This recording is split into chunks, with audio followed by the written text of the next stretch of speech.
friends, it's Pastor Veronica here with a special story just for you.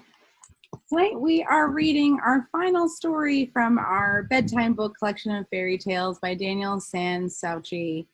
We've been reading this one for a couple of weeks now, and this is our final story in the book. This is one of my favorites. It's an old story that was told to me when I was a little girl. Now, I want to remind you that our story times take place on Tuesdays and Thursdays at 7:30 p.m. on Facebook Live. But if you aren't able to join us at that time, that's okay. You can find all of our old stories going all the way back to March. You can find our story times on our Facebook page in the videos section. All the past stories are there. And then you can also find them on our YouTube channel. Just go to YouTube and look up Emmanuel Lutheran Colleen. And of course, you can find all of our past videos from story times to devotions to worship and everything in between on our website at www.colleenemmanuel.com.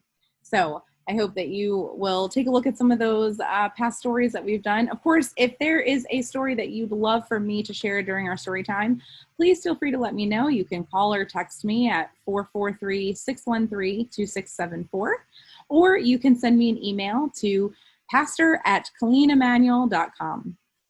With that being said, let's hear our final story from our collection, The Elves and the Shoemaker.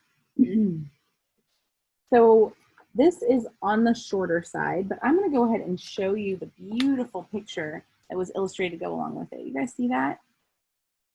Let's see if you can point there and see the shoemaker and his wife and their workshop and their cat, and up on the table dancing around the candlestick are some elves.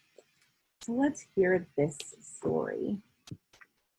There once was a shoemaker who had become so poor that he had nothing left but enough leather to make just one pair of shoes. That evening, after a meager meal of soup and bread, he cut out the shoes, set the pieces out on the workbench to be stitched the next day, and sadly went to bed. When he awoke the next morning, he was greeted by an amazing sight. Sitting on his workbench was a finished pair of shoes, sewn with stitches so small he needed his glasses to see them. "It would take me days to stitch a shoe so fine. What magic is this?" exclaimed the shoemaker to his wife. "Surely it is good magic," she answered. Soon after, a customer entered the shop and was so pleased with the shoes that he bought them on the spot and paid a very high price for them. The shoemaker now had enough money to buy the leather for 2 pairs of shoes. He cut the pieces out that evening and once again set them on his workbench for the morning. But when he arose, they were already finished. And right away, 2 customers came into the shop and offered to pay so much for the new shoes that the shoemaker was able to buy leather enough for 4 more pairs. Early the next morning, he found the 4 pairs also finished. And so it happened that whatever he cut out in the evening was stitched into the finest shoes imaginable by morning. Before long, the shoemaker was making a handsome living and had grown quite rich.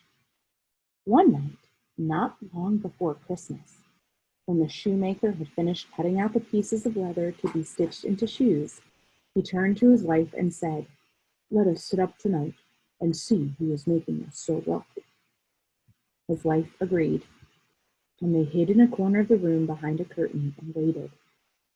As soon as the clock struck midnight, 2 little elves entered the workshop through the window.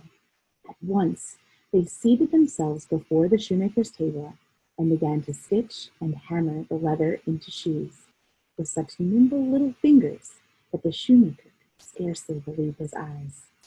When they had finished, they scampered out the window, leaving behind a workbench neatly lined with dozens of pairs of shoes. The next morning, the shoemaker's wife said, "Those little men have helped us put meat on the table. Now we should do something for them. I could make them 2 new warm outfits, and you can stitch each a pair of shoes." The shoemaker agreed, and the couple set to work at once. After they had finished, they laid the gifts together on the table in place of the leather that the shoemaker usually left on the workbench. Then they hid themselves behind the curtain and waited for the little men's arrival. When midnight came, the elves scampered in, ready to begin work, but discovered, much to their delight, the tiny suits of clothes and even tinier pairs of shoes. With a giggle and a laugh, they put on their new outfits, danced an elfin jig round the workbench, and skippity hopped right out the window. The two little men never returned after that night, but they left good fortune behind, for the shoemaker and his wife were never poor again. The end. Now, when I was a little girl, we were told this story when we were in Girl Scouts. In fact, when I was a brownie Girl Scout, we learned that those little elves were called brownies because they helped. And in fact, we had a pin that was gold with a brownie in the center, and it would start out upside down. And every time we did something good, like the brownie elves did, we could turn the pin right side up. So the saying was to do a good turn daily. So to do something good for someone else, and then you could turn your pin.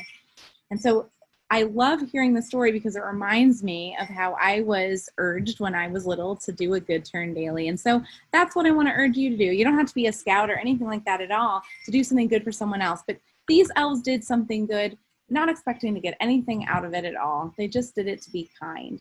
So I want to urge you to do something kind, to do a good turn daily for somebody else, and then let me know what you did for someone. Maybe you can do one good turn every day for the next week, and then let me know what those good turns have been. Well, whenever you go to sleep tonight, remember that God loves you and so do I. Good night, sleep well, and remember to do a good turn daily.